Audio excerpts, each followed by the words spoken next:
Hola a todos, yo soy Usuka y les doy la bienvenida a...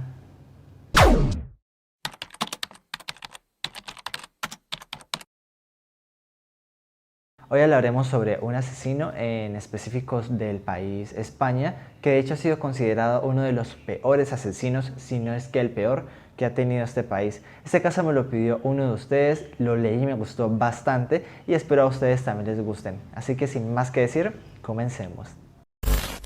Manuel Delgado Villegas nació el 25 de enero de 1943 en Sevilla, España, y que es más conocido como el Arropiero. Fue un asesino en serie español y es considerado el peor asesino de la historia criminal de este país.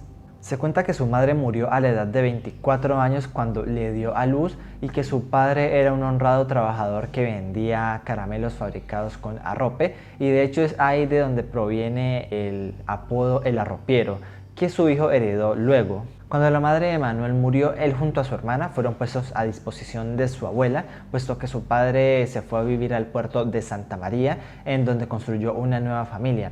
Hay que tener en cuenta que mientras Manuel estuvo bajo el cuidado de su abuela, también fue influenciado por otras personas de la familia que de hecho se cuenta lo maltrataban. Y un dato importante que también hay que tener en cuenta es que Manuel, aunque asistió al colegio, era analfabeta porque nunca aprendió ni a leer ni a escribir. Manuel era bisexual, tenía carácter bastante violento y era promiscuo.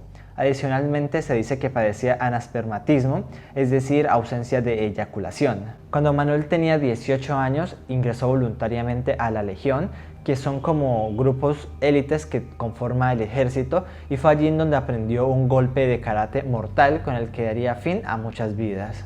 Mientras Manuel estaba en la Legión, empezó a consumir demasiada marihuana. De hecho, tuvo que ser desintoxicado, pero se cuenta que posteriormente a esto comenzó a padecer ataques epilépticos, por ello fue dado de baja del escuadrón. Manuel comenzó a tener una vida descontrolada, pues se dedicó a la mendicidad, robaba casas y se prostituía. Fue detenido en diversas ocasiones, pero nunca fue a prisión debido a su estado físico y mental, por lo cual era internado en establecimientos psiquiátricos, de los cuales salía en poco tiempo. Ahora les contaré un poco sobre la vida de asesino que llevaba Manuel, que de hecho comenzó a muy temprana edad. Por ello les comentaré simplemente algunos casos porque son demasiados. El primero de sus asesinatos, y que fue comprobado por las autoridades, lo cometió el 21 de enero de 1964 en Cataluña, fecha en la que el Arropiero asesinó en la playa Llorac, en Garraf, Barcelona, a un hombre que dormía en la playa.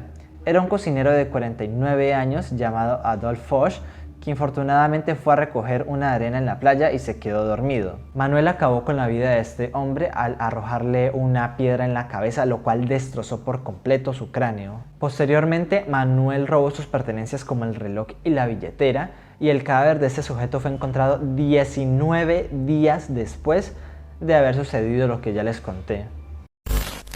Su siguiente jugada fue llevada a cabo el 20 de junio de 1967, cuando asesinó a una estudiante francesa de 21 años.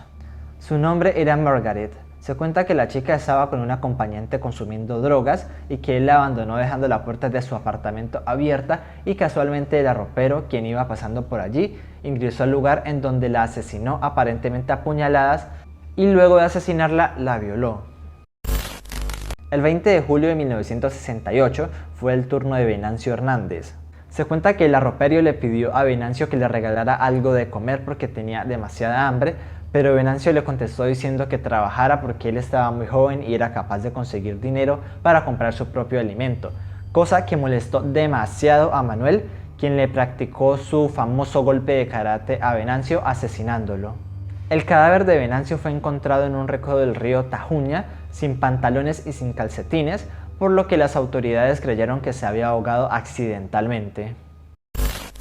El arropiero también mató a un millonario llamado Ramón Estrada, quien adquiría sus servicios sexuales regularmente por 300 pesetas.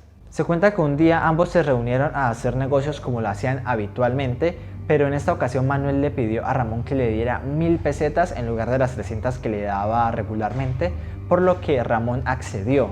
Sin embargo, al terminar el trabajo, Ramón le dio las 300 pesetas que le daba siempre a Manuel, por lo que él se enojó demasiado. Por ello, Manuel comenzó a golpear a Ramón hasta dejarlo inconsciente en el suelo, pero de un momento a otro Ramón se despertó y comenzó a insultar de la peor manera a Manuel, lo cual lo enfureció aún más, hasta que tomó la pata de un sillón y comenzó a golpear a Ramón en repetidas ocasiones y posteriormente a esto lo estranguló hasta romperle el cuello. Horas más tarde, Estrada fue encontrado por unas limpiadoras de su almacén, quienes lo llevaron hasta el hospital en donde él murió.